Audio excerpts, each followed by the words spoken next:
Wall Street futures under pressure as President Donald Trump intensifies his rhetoric on Greenland. Asian markets open largely lower as Trump and EU tensions keep investors jittery. The GIFT Nifty indicates a muted start for the Indian markets. Crude oil prices consolidate as tensions around Iran ease after US President Donald Trump signaled he may delay military action in the country. Gold and silver hit record high as Trump's Greenland tariff sparks safety rally. Top economists and thought leader weigh in on the tensions between US and European nations at the Davos. Harvard professor Kenneth Rogoff says he has never seen European leaders this upset in all the years that he has been coming to Davos. Eurasia Group founder Ian also said that Trump has two different modes of foreign policy.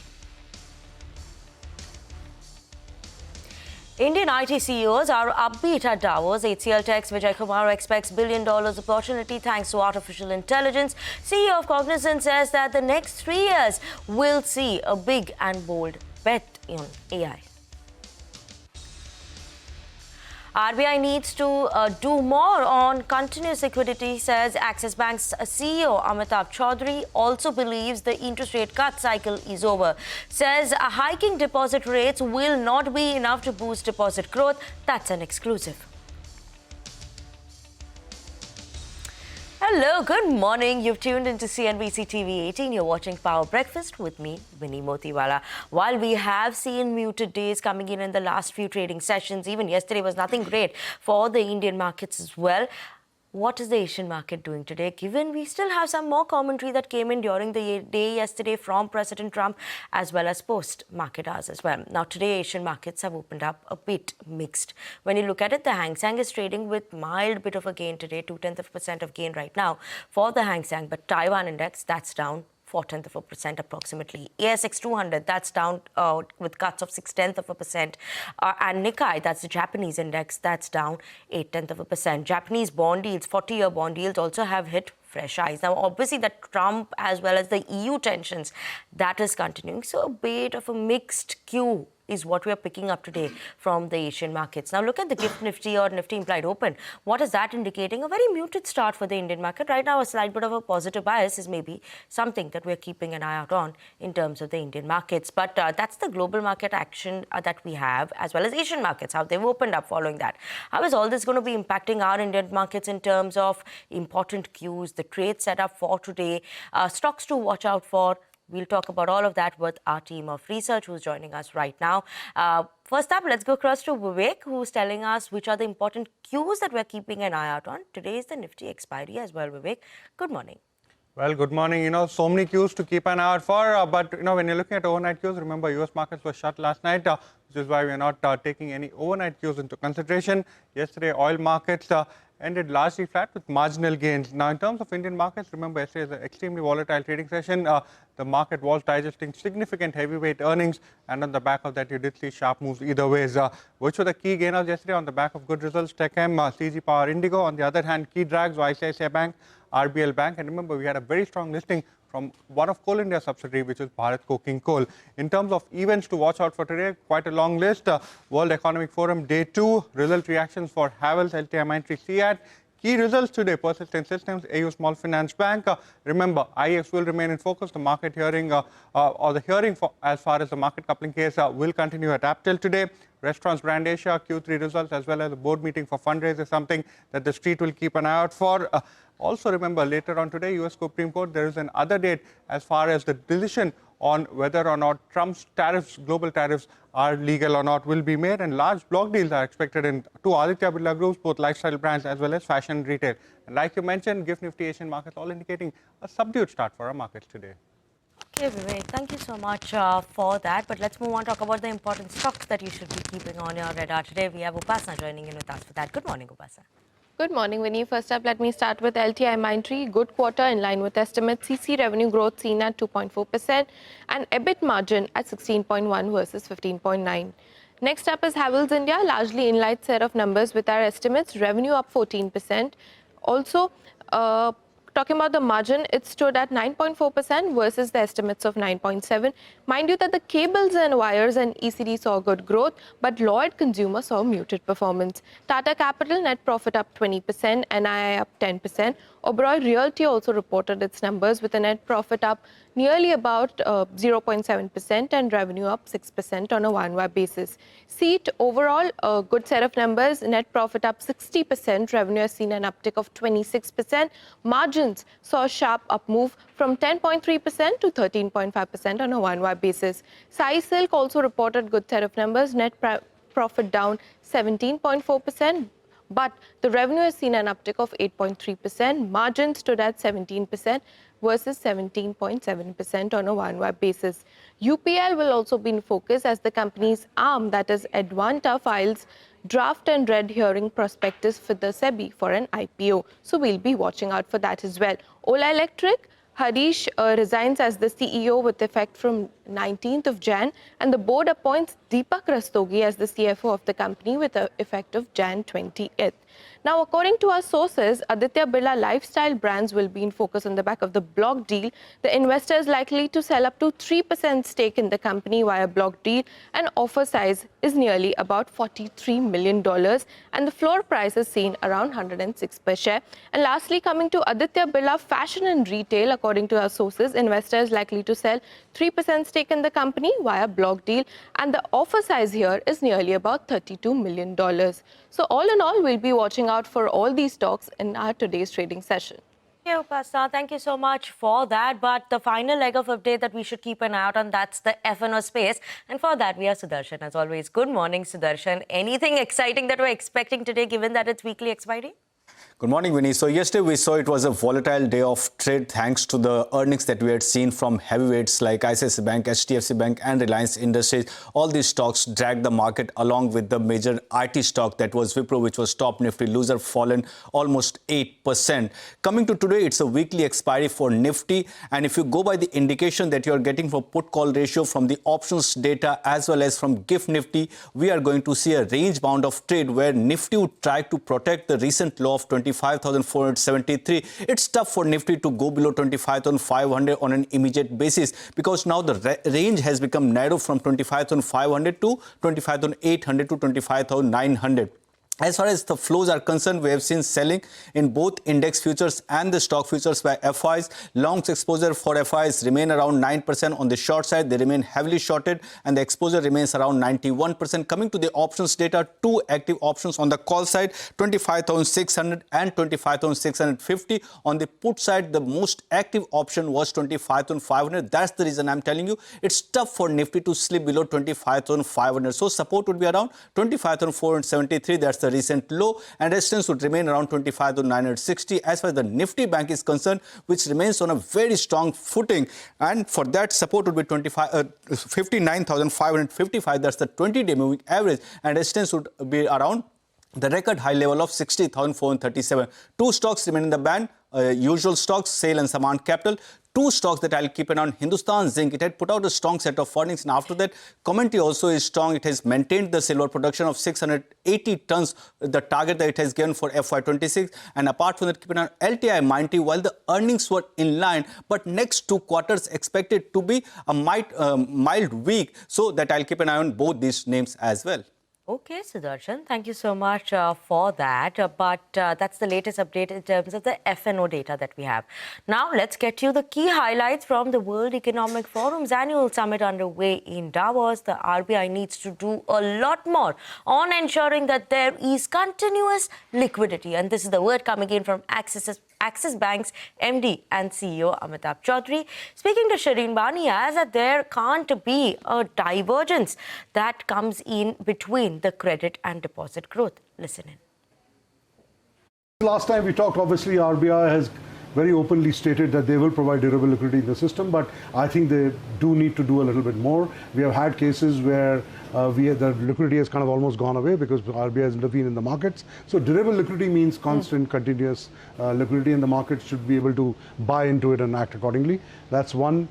Secondly, the credit growth has picked up, but let's also realize that Government balances with RBI remain extremely high. They're at some of the highest we've seen in the recent past. So the deposit growth is still taking more time to come through. If you look at some of the numbers that have been published, they remain in the 10 to 12% range. People have started talking about credit growth of 15 to 17% for next year. Well, as I've said in the past, if credit growth is 15 to 17, deposits need to get there at some point in time. Both cannot diverge. Just hiking deposit rates for retail depositors necessarily does not make much of a difference, because the wholesale deposits are priced at the market and the increment all the time. But I hear from the banking system that RBI is not pushing as much on LDR as before. You're also seeing that the public sector banks, which had much more headroom on LDR, have gradually been increasing their LDR ratios. There was a recent article about how we've hit a peak LDR. Given the nature of deposits, given the kind of balance sheet a lot of us have created, LDR might not be the only way to look at the liquidity in the system. And moving on, Indian IT CEOs are upbeat at Davos. HCL Tech's MD and CEO tells CNBC TV 18 that he expects billion-dollar opportunities thanks to artificial intelligence. Also talks about the company and its positioning itself to benefit from AI-led demand and the growth opportunities ahead. Listen in. We've been very proactively looking at how to transform our services without worrying about any potential deflation or cannibalization of existing revenue streams. But what's even more exciting is a lot of completely new opportunities. Like in the tech vertical, there is close to $1 trillion of capex. Now, every one of these big programs will need significant services in terms of planning out data centers, the professional services, the GPU infrastructure, and the managed services around that. I think that's what we call as AI factory. That's a brilliant, very big opportunity. It could very easily be $1 billion revenue stream for us in the coming years. And there are many such revenue streams that we've identified, and it's still early days. And here's another exclusive from Davos. After stabilizing its operations over the past 3 years, Cognizant is shifting gears towards aggressive growth strategies with artificial intelligence and outcome-based pricing at the forefront. Now, CEO S. Ravi Kumar also talks to Shireen Bhan about a potential secondary listing in India. Listen in. I would say the first 3 years was about stabilization, and the next 3 years is actually going to be about bold bets. In the first 3 years, we climbed up the charts, and on relative scale, till the end of Q3, which we have publicly announced our earnings, we are on the upper quartile, top performance on relative scale. So I'm very happy with where we are, but looking forward to the next 3 years, which is going to be big bets and bold bets. You did publicly state that you are looking at the possibility of a secondary listing or an IPO in India. Where have things progressed on that front? How close are we to an actual decision being taken? So, Shireen, we are working with the regulators in India. The last time something like this happened was many, many years ago when Standard Chartered did this. Right now, we will be the first company who is attempting this, which means we have the burden of actually helping the regulator to work alongside us to get to the finishing line. So that's a journey we have to go through. How close is the finishing line? I mean, look, regulators in India are very receptive for new instruments. This is an American listed company which has the opportunity to list in India as a secondary listing. I mean, that's what Indian companies did in the 90s. They actually listed primary in India and then they went to the US. Yes. We think we have a pool of investors in India who are very keen to invest into tech services. Tech services is a proxy for AI. We also think there's a lot of mutual fund money which is being fed from the middle class of India, the vibrant middle class of India. We think we can capture that opportunity for Cognizant and get a new category of investors. It's going to be a journey to do this, but we'll give it a try. And what are the questions the regulators are asking? I mean, there are a variety of things because this is the first time we are doing it, but they are in a constant dialogue and we are iterating, and it's very constructive. So I'm very pleased with all the meetings we have done. And do you think 2026 could be? Hard to say. I mean, these are things which is very hard to say, but we're going to give it a try. Okay. Okay, on that note, we're going to slip into a very short break. After the break, we'll get you all the developments from the White House. Stay tuned in.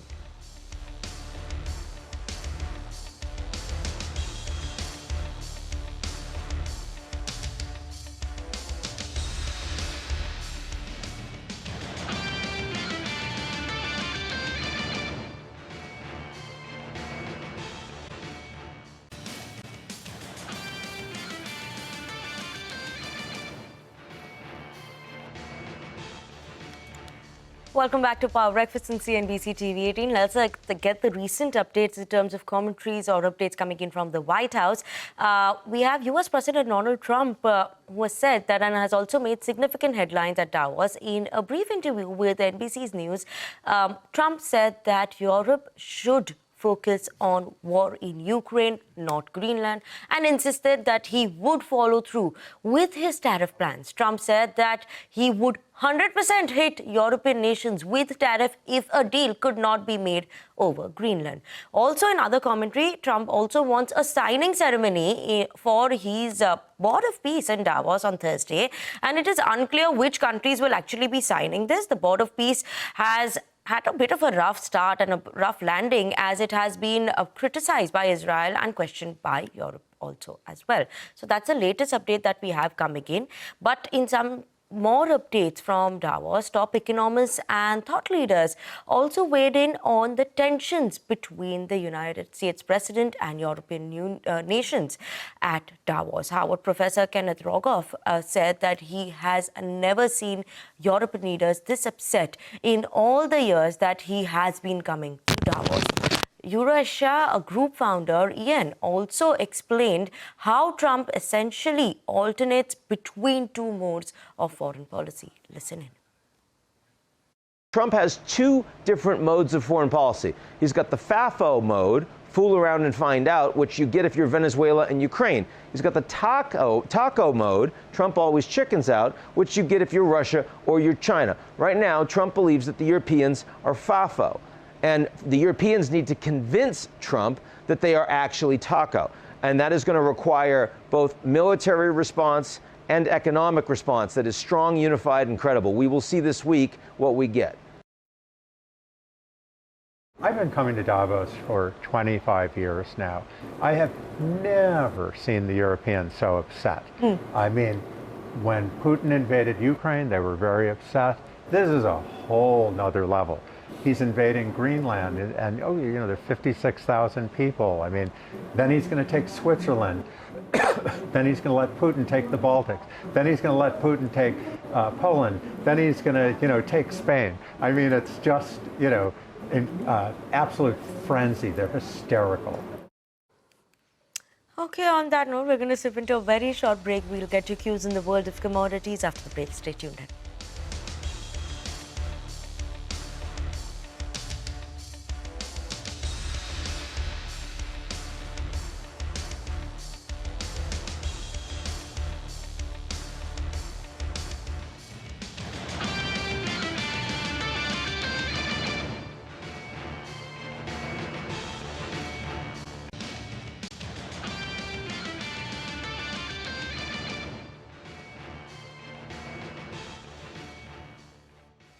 Welcome back to Power Breakfast on CNBC TV 18. Now it's time to get to the latest update in the world of commodities. And we have Manisha Gupta, who's joining in with us to give us those updates. Good morning, Manisha.